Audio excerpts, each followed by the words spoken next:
संवाददाता भी हैं और न्यूज एंकर भी हैं, रिपोर्टर हैं। उभरते हुए डिवाइस से तो राहुल जी के लिए जोरदार तालियां हो जाए। बी फार्मा पहले कंप्लीट कर चुके हैं, काफी संघर्षशील हैं, काफी कर्तव्यनिष्ठ हैं, अपने अभिभाषण से हमें जागरूक करेंगे, अपने प्रेरणा स्रोत शब्दों से हमें मार्गदर्शित करेंगे हमारे राहुल जी।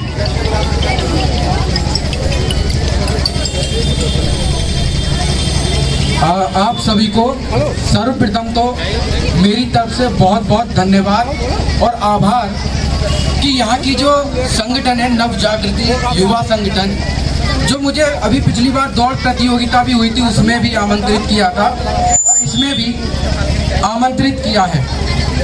अब यहाँ पर हमारे आदरणीय और हमारे आदर्श अमरपाल सिंह लोधी सर नहीं आ पाए हैं किसी कारणवश, लेकिन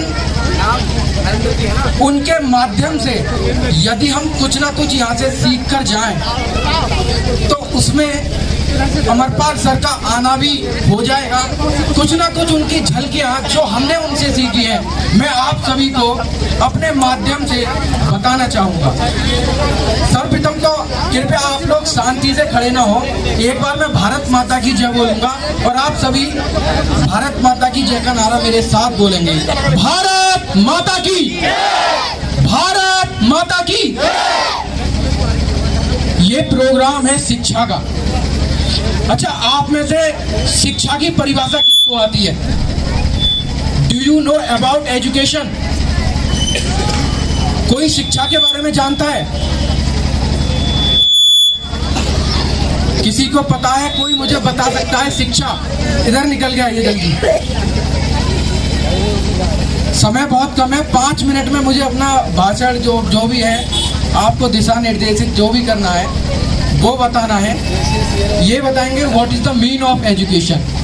शिक्षा का अर्थ है क्या सही है क्या गलत है, यानी विवेकशील बनना। शिक्षा का यही अर्थ होता है, क्या गलत है क्या सही है। इन्होंने जो विवेकशील होना बताया है, स्वामी विवेकानंद सभी लोग जानते होंगे। स्वामी विवेकानंद जी का भी यही कथन है कि शिक्षा वो है जो हमें विवेकशील बनाए, शिक्षा वो है जो हमें लोगों के बारे में भी जानकारी दे। लेकिन शिक्षा का इस समय आधुनिक युग में एक बहुत ही बड़ा महत्व ये है कि शिक्षा का अर्थ है सीखना। आप सभी गौर से सुनिएगा, शिक्षा का जो असली मतलब है वो है सीखना। क्योंकि जब भी हम स्कूल में जाते हैं या कोई भी कार्य करते हैं तो हम सीखते हैं, वह भी शिक्षा के अंदर ही आता है। और सीखने के बाद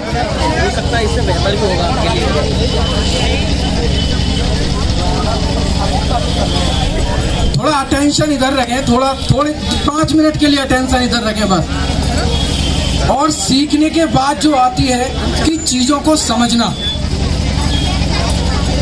शिक्षा का असली मतलब सीखना, सीखने के बाद समझना, और समझने के बाद क्या होता है कि फिर बाद में जो मतलब आ जाता है वो होता है उन्नति करना।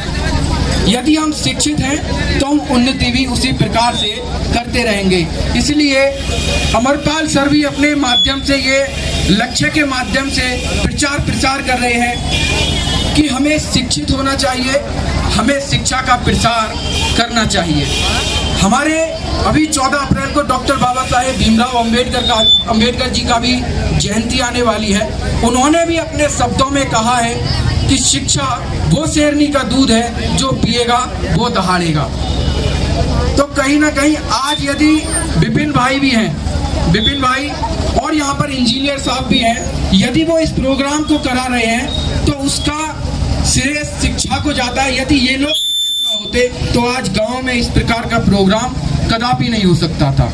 अब बात आती है कि हम जैसे युवा आजकल राजनीति में ज्यादा जाने लग गए हैं। हम जैसे युवाओं का क्या है कि फेसबुक पर आ जाते हैं, ट्विटर पर आ जाते हैं, तो हमें जो राजनीतिक वो जो मंशा है वो हमें घेर लेती है।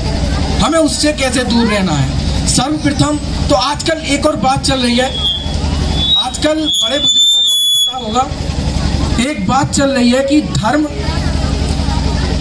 के ऊपर बहुत लोग लड़ जाते हैं कि धर्म क्या है, धर्म क्या है, धर्म क्या है। इस पर सरकारें बन रही हैं, सरकारें गिर रही हैं धर्म के लिए, लेकिन हमें असली धर्म का मतलब नहीं पता। गोस्वामी तुलसीदास जी ने भी एक दोहे में कहा है, परहित सरस धर्म नहीं भाई, पर पीड़ा अधमाई। इसका अर्थ है परोपकारी सबसे बड़ा धर्म है। तो यदि सामान्य ज्ञान प्रतियोगिता हो रही है तो वो भी कहीं ना कहीं एक परोपकार का कार्य है, वही असली धर्म है। यदि ये प्रतियोगिता हो रही है तो वो एक धर्म का कार्य हो रहा है। और धर्म क्या है? धर्म का असली अर्थ है कि हम किसी को दुखी ना रखें। लेकिन आजकल लोग बाग धर्म को न जाने कौन कौन सी दृष्टि में देखने लग गए हैं। धर्म का असली मतलब एक नियम भी है। आपने देखा होगा, हिंदू धर्म हो या कोई भी धर्म हो, इन सब में एक रूल्स होते हैं कि हमें ये करना है, वो करना है। तो धर्म के चक्कर में शिक्षा का स्तर ना गिराया जाए, इसी के लिए लक्ष्य भी लगा हुआ है, अमरपाल सर भी लगे हुए हैं। धर्म, एक विद्यार्थी धर्म क्या होना चाहिए? विद्यार्थी का असली धर्म होना चाहिए विद्या ग्रहण करना। यहाँ पर बहुत से प्रतियोगी भी हैं जो अभी भाई बता के गए थे शिक्षा का असली मतलब। तो विद्या का असली मतलब धर्म होता है, जब तक आप विद्यार्थी हैं तब तक केवल और केवल किताबों की पूजा करिए, वही आपका असली धर्म है। समय की कमी है, अभी बहुत कुछ कहना चाहता हूँ, समय की कमी की वजह से एक बार फिर से मेरे साथ सभी बोलेंगे, भारत माता की, भारत माता की। धन्यवाद। एक बार जोरदार तालियां हो जाए हमारे राहुल जी के लिए कि वीर शहीदों के लिए भी अब जय हिंद हो जाए, वीर शहीदों के लिए भी अब जय हिंद हो जाए। मेरे मुख से निकले हर शब्द अब मुक्तक और छंद हो जाए। मैं तो यही आशा लेकर आया हूं आपके बीच में कि आपका बच्चा पढ़ लिख करके भी विवेकानंद